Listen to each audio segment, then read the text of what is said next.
Odebrecht, o império da propina. A Odebrecht foi, durante décadas, um dos maiores símbolos do poder empresarial brasileiro.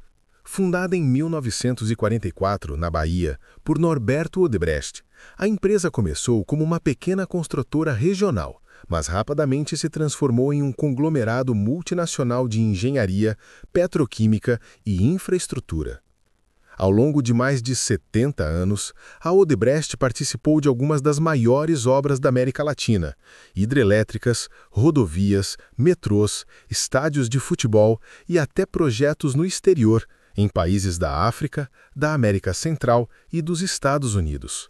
Para muitos, a Odebrecht representava o orgulho nacional, a prova de que uma empresa brasileira podia competir de igual para igual com gigantes internacionais. Mas por trás dessa fachada de sucesso e progresso, escondia-se um dos maiores esquemas de corrupção já revelados no mundo. O escândalo começou a ser desvendado em 2014, com a Operação Lava Jato, no Brasil.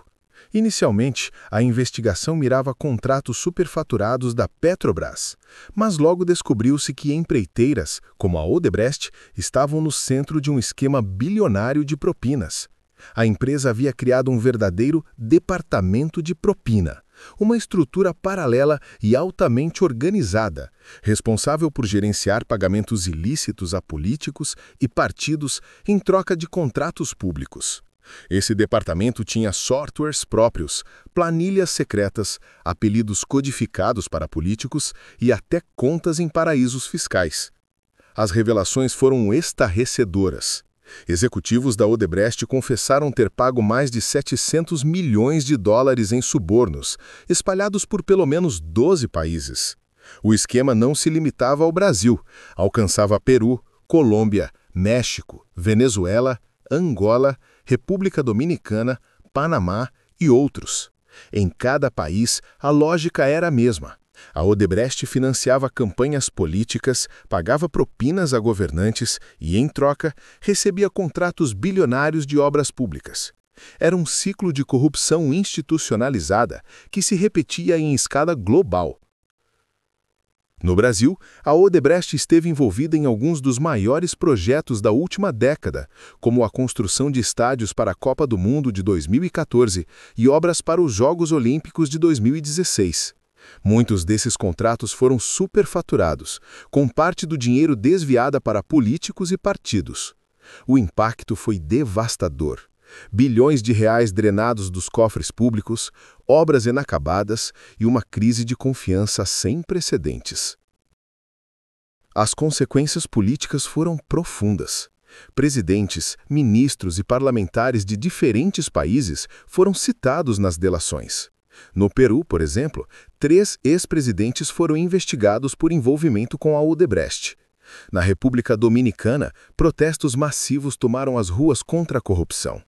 No Brasil, a Lava Jato levou à prisão dezenas de empresários e políticos de alto escalão, incluindo ex-presidentes da República. A imagem da Odebrecht, antes associada a progresso e modernização, foi destruída. A empresa entrou em recuperação judicial, perdeu contratos bilionários e viu sua reputação ser pulverizada. Milhares de trabalhadores foram demitidos e projetos de infraestrutura ficaram paralisados. O que antes era um império de poder e influência tornou-se sinônimo de corrupção e decadência. Mas o caso Odebrecht não é apenas a história de uma empresa que caiu em desgraça.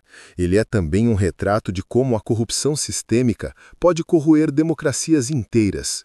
O escândalo revelou a fragilidade dos sistemas de controle, a cumplicidade de governos e a facilidade com que grandes corporações podem manipular instituições. Mostrou que a corrupção não é apenas um problema moral, mas um mecanismo de poder que distorce economias, destrói a confiança pública e perpetua desigualdades. Ao mesmo tempo, o escândalo serviu de alerta para o mundo. Pela primeira vez, uma investigação anticorrupção no Brasil teve repercussões internacionais tão amplas. Procuradores de diferentes países passaram a cooperar, trocando informações e abrindo processos contra políticos e empresários.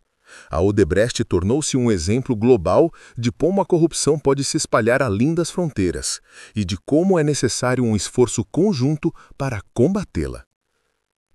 Hoje, a empresa tenta se reerguer sob outro nome, Novonor. A mudança de marca foi uma tentativa de apagar o passado e reconstruir a reputação. Mas para muitos, o nome Odebrecht jamais será esquecido. Ele ficará marcado como o Império da Propina, um símbolo de como a ganância e a falta de ética podem destruir até mesmo os maiores impérios corporativos. O caso Odebrecht também deixou lições importantes.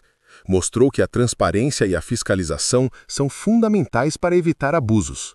Mostrou que empresas gigantes podem cair da noite para o dia quando seus alicerces são construídos sob corrupção. E mostrou que, no fim, a verdade sempre encontra um caminho para vir à tona. A história da Odebrecht é, portanto, mais do que a queda de uma empresa. É a história de um sistema que permitiu que a corrupção se tornasse regra, e não exceção. É a história de como o poder econômico e político se entrelaçam em esquemas que prejudicam milhões de pessoas. E é também a história de como a justiça, mesmo que tardia, pode expor os segredos mais bem guardados. O império da propina pode ter ruído, mas suas consequências ainda ecoam. Governos continuam lidando com os efeitos da corrupção revelada. Empresas enfrentam desconfiança e cidadãos exigem mais transparência.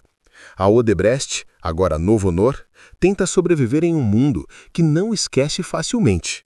Mas sua trajetória serve como um lembrete poderoso.